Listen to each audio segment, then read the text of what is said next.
আমরা এই মুহূর্তে ত্রিপুরার রাজ্য রাজনীতি নিয়ে যখন আলোচনা করি, ত্রিপুরার রাজনীতির মূল কেন্দ্রবিন্দু বর্তমানে দাঁড়িয়ে মথার উপরে সবাই আলোচনা করছেন।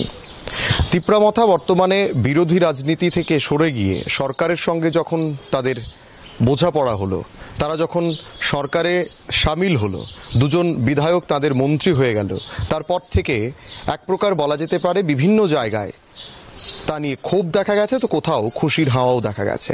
কিন্তু মথা নেতৃত্বরা খুশির হাওয়া বললেও আক্ষরিক অর্থে কি মথা কর্মী সমর্থকরা তা বলছেন? একাধিক জায়গা থেকে বিভিন্ন ছবি আমাদের কাছে আসছে, সেই ছবিগুলো কিন্তু অন্য কথা বলছে। সেই সমস্ত কথা যখন একদিকে, তখন সামনেই লোকসভা নির্বাচন, আর এই লোকসভা নির্বাচনের মুখে রাজ্য রাজনীতির এই যে একেবারে বিরাট একটা পরিবর্তন এবং রাজ্যের প্রধান বিরোধী দল সরকারে সামিল হয়ে যাওয়া, তাকে রাজনৈতিক নেতারা কিভাবে দেখছেন, বিশেষ করে যারা দীর্ঘদিন এই রাজ্যের রাজনীতির সঙ্গে যুক্ত, তারা কিভাবে দেখছেন, তার জন্য আমরা একাধিক ব্যক্তিত্বদের সঙ্গে কথা বলছি। আজকে গোটা রাজ্যের একটা পরিচিত মুখ, গোটা রাজ্যবাসী যাকে চেনেন এক নামে, সুদীপ রায় বর্মন বিধায়ক আমাদের সঙ্গে রয়েছেন। মহোদয়, প্রথমে আপনাকে পাবলিক নয়ের পর্দায় স্বাগত। থ্যাংক ইউ আপনাকে। আপনি দীর্ঘদিন রাজনীতিটাকে দেখছেন এবং বিরোধী রাজনীতিও দীর্ঘদিন দেখেছেন, কিছুটা সময় আপনি সরকারেও ছিলেন, সরকারের পক্ষেও ছিলেন। এই যে বিরোধী রাজনৈতিক দলগুলো এবং বিশেষ করে রাজ্যের প্রধান বিরোধী দল সরকারে সামিল হয়ে যাওয়া, সেটা কি কখনো রাজ্যে দেখেছিলেন, বা এটা কি কোথাও বিরলতম ঘটনা বলে আপনার মনে হয়েছিল কিনা? ভারতবর্ষের মধ্যে কোথাও হয়নি, যতটুকু আমার নলেজ আমার রাখে। ঠিক আছে, কিছু লোক বিরোধী থেকে ডিফেকশন হয়ে চলে যায়, কিন্তু বিরোধী দল থেকে থাকে। মেইন অপোজিশন পার্টি সরকারে সামিল হওয়া আমার মনে হয় ভারতবর্ষের গণতান্ত্রিক রীতিনীতির মধ্যে এটাই প্রথম। তো যে কথাটা আপনি বলছিলেন যে ত্রিপুরা মথাকে নিয়ে, আপনার প্রারম্ভিক যে ইন্ট্রোডাক্টরি স্পিচে, আমার প্রশ্ন হচ্ছে, যদি ভালো কিছু পেয়ে যেত আমার কিন্তু বক্তব্য থাকতো না। মথা জন্ম হয়েছে 3 বছর হয়েছে, অ্যাচিভমেন্ট কি? ঠকছে কারা? সো-কল্ড চুক্তিপত্রের মধ্যে কি রয়েছে? খোলাসা কিছুই নেই। আমার কষ্ট হয়, হয়তোবা প্রদ্যুৎ বাবুর সরলতাকে পুঁজি করেই ভারতীয় জনতা পার্টি, আপনারা জানেন, কোনো আঞ্চলিক দলকে তারা তাদের জমি ধরে রাখুক এটা চায় না। ওরা দেখছেন আজকেও হরিয়ানার মধ্যে যে ঘটনাটা ঘটলো, চৌতলা সাহেব যে জেপি, তার 5 জন বিধায়ক গিয়ে ওদের সঙ্গে গিয়ে হাত মিলিয়েছে। মানে আঞ্চলিক দলগুলোকে একদম গুড়িয়ে দেওয়া হচ্ছে ভারতীয় জনতা পার্টির অন্যতম প্ল্যান। আপনি দেখেছেন এনসিপিকে, দেখেছেন, আপনি দেখেছেন শিবসেনাকে, বিহারে নীতিশ কুমারকে দেখেছেন। এরকম বহু আঞ্চলিক দলগুলোকে বিজেপি একদম স্ম্যাশ করে দিয়েছে। কাজে ত্রিপুরা মথা এর বাইরে নয়। প্রদ্যুৎ কিশোর দেববর্মা সাহেব তার দল বিজেপির ফাঁদে পা দিয়ে দিয়েছে। এখন যে ঘটনাটা একটা ক্রেডিবল ফেস ছিল প্রদ্যুৎ কিশোর দেববর্মা রাজ্যের মধ্যে, উনাকেও বোকা বানিয়ে দিয়েছে। তো স্বাভাবিক ঠকছে কারা? আদিবাসী সম্প্রদায়ের ভক্ত লোকেরা, যারা প্রত্যাশা করেছিলেন যে কিছু একটা কেন্দ্রীয় সরকার হবে, প্রদ্যুৎবাবু কিছু একটা এনে দেবেন, কিছু আনতে পারলেন না। আমি তাই বলবো, প্রদ্যুৎবাবুর সহজ সরলতার সুযোগ কাজে লাগিয়ে বিজেপি একটা মস্ত বড় গেম খেলেছে এবং ওনার ইমেজকে কালমালিপ্ত করতে ওনারা ব্যতিব্যস্ত হয়ে পড়েছেন। It achievement is a big zero. But আমার যেটা মনে হচ্ছে দাদা, মানে এই মুহূর্তে দাঁড়িয়ে, মানে এই যে বিধানসভা নির্বাচন আমরা দেখলাম, আপনি হয়তোবা বলছেন যে বিজেপি গেমটা করেছে, কিন্তু কোথাও কি মনে হয়েছে যে মথা আক্ষরিক অর্থে বিরোধীদের সঙ্গে একটা খেলা করলো 23-এর বিধানসভা নির্বাচনের আগে? বারংবার আপনারা মিটিং করেছেন, বারংবার দেখা করেছেন, প্রদ্যুৎ কিশোর দেববর্মনকে আপনার সঙ্গে বসে কথা বলতে দেখা গেছে, তারপরেও কেন এই ধরনের একটা সিদ্ধান্ত? পলিটিক্স করি মানে অন্য আরেকজন একটা দল করলে সঙ্গে কথা বলবো না, সেটা হতে পারে না। তো সে শিক্ষা আমরা অন্তত নেইনি। ভারতীয় জনতা পার্টি কেউ যদি বসতে চায় আমরা গিয়ে দেখা করতে পারি, কোনো প্রবলেম। প্রদ্যুৎ কিশোর দেব আমাদের পরিবারের লোক ছিল, কাজে এর প্রতি আমাদের ভালোবাসা, শ্রদ্ধা, ভক্তি সবটাই রয়েছে, ওটুটা এখনো। প্রবলেম হচ্ছে এদের ফাঁদেও যে পা দিয়ে দিল এবং ওকে যে ডিসক্রেডিট করতে চলছে ভারতীয় জনতা পার্টি, এটা এখনো না বুঝলো কবে বুঝবেও। এই যে সিএ নিয়ে আজকে এত বড় একটা ঘটনা ঘটলো, আমার কাছে ভিডিও আছে, ওনার বক্তব্য কি ছিল যখন এই সিটিজেনশিপ অ্যামেন্ডমেন্ট বিলটা পাশ হল পার্লামেন্টে, তখন ওর বক্তব্য কি ছিল আমি আমার মোবাইল এক্ষুনি আপনাদের দেখাতে পারি। তো আর আজকে ওনার বক্তব্য চুপটি মেরে বসে রয়েছেন। ধর্মের ভিত্তিতে নাগরিকত্ব প্রদান করা, এটা তো মোস্ট আনডেমোক্রেটিক এবং আনকনস্টিটিউশনাল আমি বলবো। সংবিধান এই প্রভিশন নেই। যাই হোক, আজকে দেখলাম কোনো একটা সংস্থা সুপ্রিম কোর্টে মামলাও করতে এই নোটিফিকেশন হওয়ার পর। তো কিন্তু আজকে যেটা আমরা চিন্তিত যে অলরেডি আদিবাসীরা এই রাজ্যে মার্জিনালাইজড। একটা সময় ছিল এই রাজ্যটা ডমিনেন্ট ফিগার হিসেবে ছিল আদিবাসী সম্প্রদায়ভুক্ত লোকেরা। তারপর বিভিন্ন সময় সময় বাংলাদেশ থেকে পূর্ব পাকিস্তান থেকে লোকরা এসে ত্রিপুরা অনেকে সেটেলমেন্ট হলো। এখন আরও যদি এই যে 31 মার্চ 2014 অবধি যারা ভারতবর্ষের মধ্যে সেটেল হয়েছে, আফগানিস্তান, পাকিস্তান, বাংলাদেশ থেকে যারা ওই সমস্ত দেশগুলোতে যারা মাইনরিটি ছিল, হিন্দু, খ্রিস্টান, বুদ্ধিস্ট, শিখ, পার্সি, যারাই ইন্ডিয়াতে সেটেল হয়েছে 2014 31 মার্চ পর্যন্ত, তাদেরকে তো নাগরিকত্ব দেওয়ার এই আইনে প্রভিশন রয়েছে। আমি বলবো সেটা ফার্দার মোর আমাদের রাজ্যে আদিবাসীদের মার্জিনালাইজ করা আরো একটা বড় চক্রান্ত। কাজে এটা প্রদ্যুৎবাবু কিভাবে হজম করছে কিংবা তীব্রমতা কিভাবে হজম করছে তাদের কোনো বক্তব্য নেই। তো আদিবাসী অঞ্চলের লোকরা, আদিবাসীরা নিশ্চয়ই বুঝবে, যারা ইন্টেলেক্ট রয়েছে, যারা শিক্ষিত রয়েছে, তারাও আস্তে আস্তে বুঝতে শুরু করেছে এবং সবটাই ফাঁদে ফেলেছে প্রদ্যুৎকে ভারতীয় জনতা পার্টি। এই জায়গা থেকে দাঁড়িয়ে আমরা দেখছি যে আলোচনা হচ্ছে পূর্বের আসন নিয়ে। কোথাও কি একটা ভয় ছিল শাসক দলের মধ্যে যে উইদাউট মথা এই কেন্দ্রে লড়াই করা একটু চাপ হবে, তার জন্য লোকসভা নির্বাচনের আগেই মথাকে তড়িঘড়ি তাদের সঙ্গে নিয়ে যাওয়া? ওদের তো পপুলার ম্যান্ডেট ছিল না গত নির্বাচনেও, তার ভূমিকায় তো মথায় এসে ভোট কেটে তাদেরকে সুযোগ করে দিয়েছে। Result is very clear. এখন এরা উপলব্ধি করছে আমরা 39% আমরা ক্ষমতা, কিন্তু অপোজিশন কিন্তু 60%। কাজেই অপোজিশনকে লোভ দেখিয়ে হোক, যেভাবেই হোক, প্রতারণা করেই হোক, তীব্রমথাকে যদি আমাদের সাথে আনতে পারি তাহলে আমাদের জয়টা হয়তো বা পূর্ব আসনে মানে ইজি হবে। কিন্তু অঙ্কটা কিন্তু এত সহজ না, অঙ্কটা একটু কঠিন। কারণ ইতিমধ্যে আদিবাসী এলাকার লোকরা উপলব্ধি করছে যে এই যে ছাতামাতা কাগজ এনে দিল্লি থেকে সই করিয়েছে, এটা কিন্তু তীব্রমথার সাথেও না, এটা একটা এনজিওর সাথে, প্রদ্যুৎ কিশোর দেববর্মনের এনজিওর সাথে। আই-50 সঙ্গে যখন মোডালিটি কমিটি হলো, আই-50 সঙ্গে একটা রিজিনাল রেজিস্টার্ড পার্টির সঙ্গে করেছে। Why not with Tipra Motha party which is a state registered party? Why has it gone in this thing with the NGO led by mister Pradyot Kishore Debbarma? তো অনেক কিছু, আর কিছুই তো নেই এর মধ্যে। মোর এম্পাওয়ারমেন্টের বেলা কি রয়েছে, কি দেবে? আমি ছেড়ে দিলাম গ্রেটার ত্রিপুরাল্যান্ড, এই সমস্ত স্লোগান, আবেগপ্রবণ স্লোগান, জনজাতিদের মাথার মধ্যে কাঁঠাল ভেঙে খাওয়ার এটা প্রয়াস বহুদিন ধরে চলছে।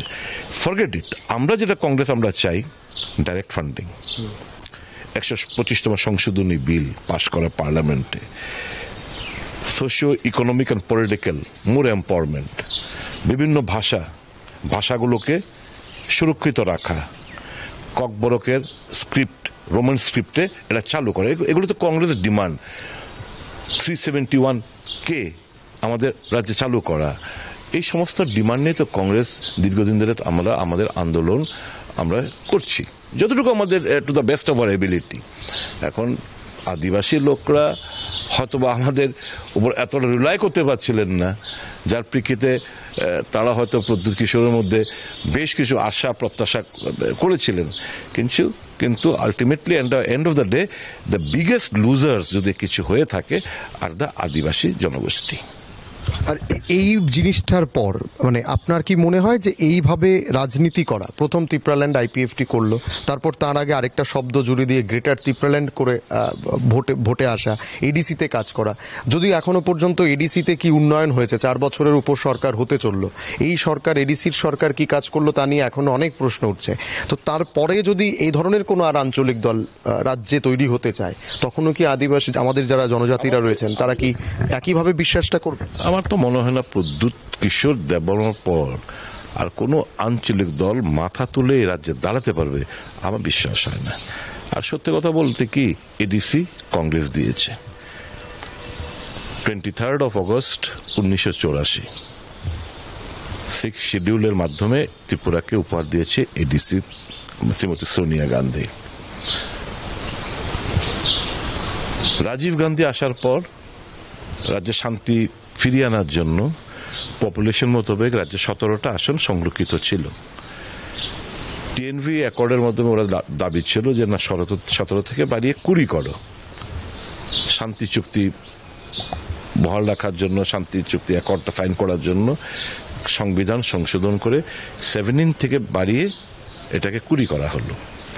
এবার মনমোহন সিং সরকারে বনাধিকার আইন, এমজি এনরেগা, খাদ্যের অধিকার, স্বাস্থ্যের অধিকার, শিক্ষার অধিকার, সবগুলো কংগ্রেসের দেন। আজকে যতটুকুই অনেক যদি আপনারা বিচার বিশ্লেষণ করেন, পাহাড়ে তো আপনারাও যান সংবাদ সংগ্রহ করার জন্য, যারা আদিবাসীরা পাহাড়ে থাকে, উন্নয়ন সমতল এবং পাহাড়ের মধ্যে বিশাল একটা ডিফারেন্স, একটা ফারাক।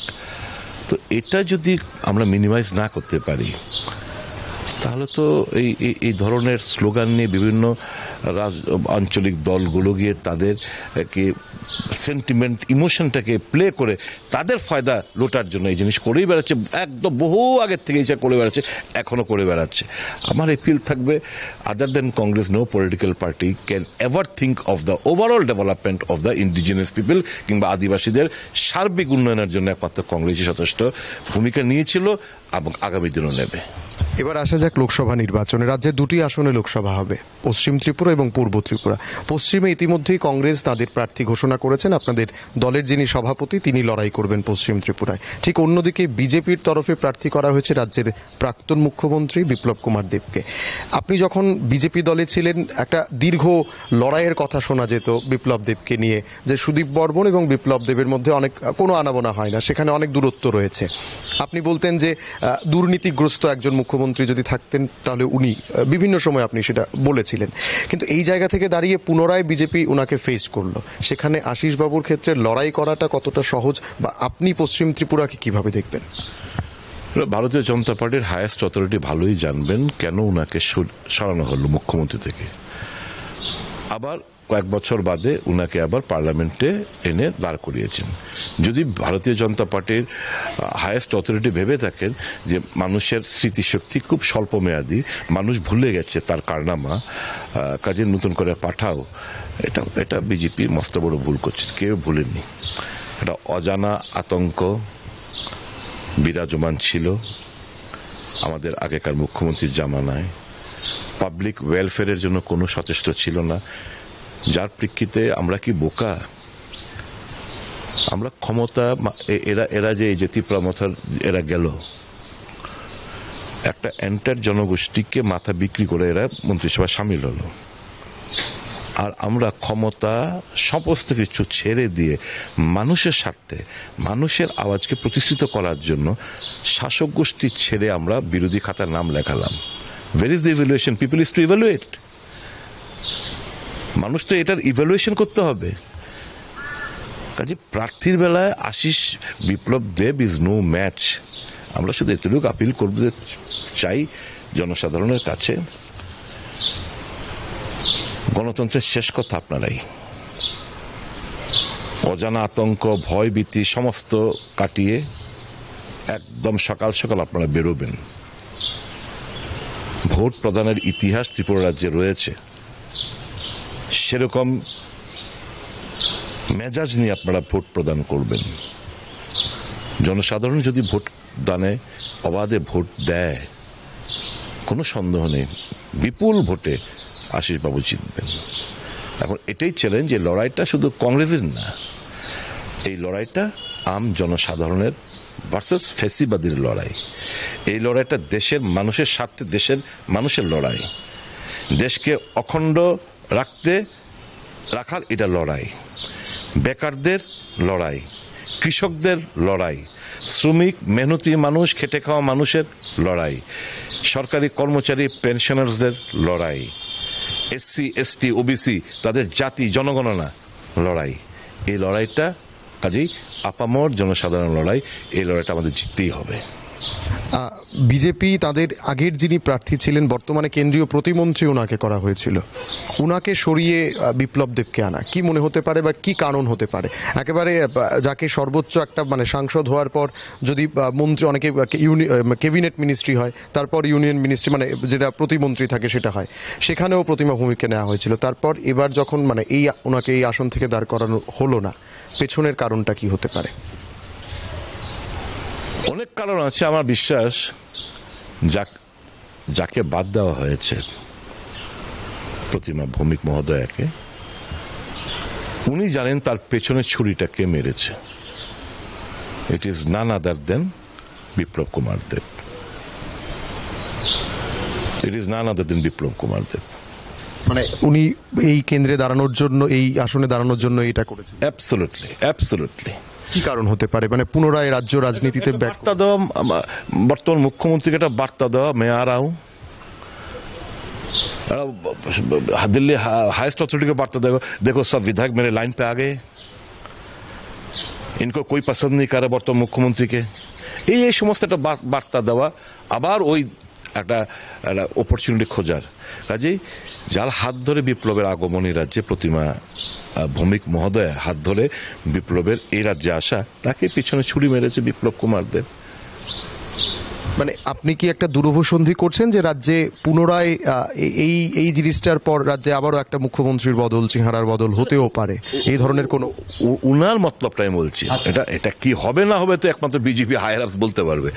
ওর যে মতলবটা আমি বলছি, পলিটিক্যাল অ্যানালাইসিস সেটাই বলে, পলিটিক্যাল অ্যানালাইসিস সেটাই বলে।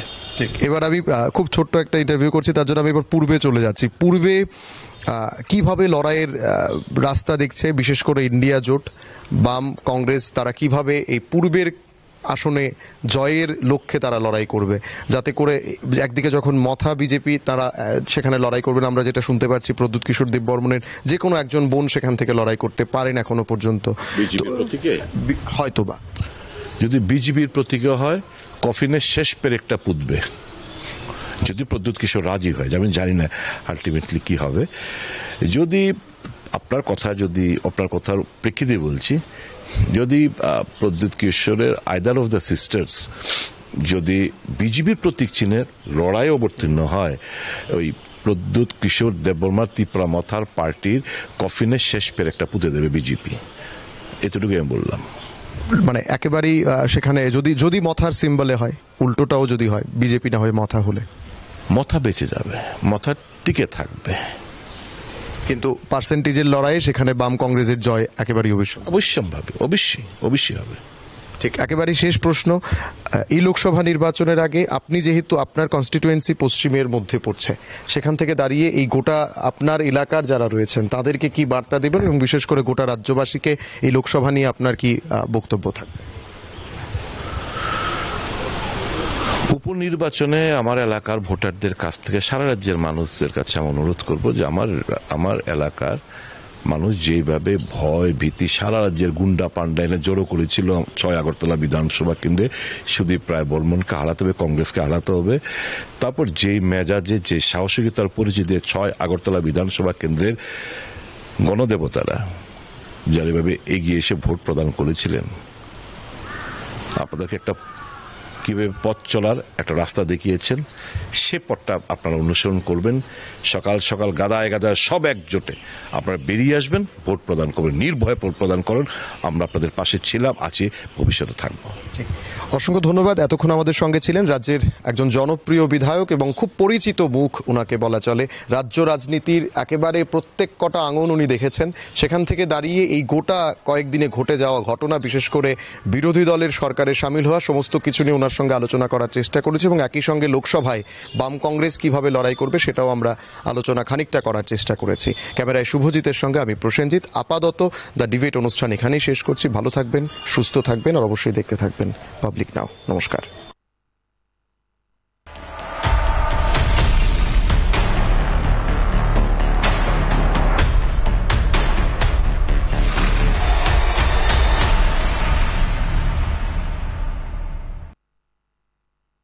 শ্রীলক্ষ্মী গ্রুপ অফ ইনস্টিটিউশনসের পক্ষ থেকে মাধ্যমিক ও উচ্চ মাধ্যমিক পরীক্ষার্থীদের জানাই অনেক শুভেচ্ছা ও অভিনন্দন।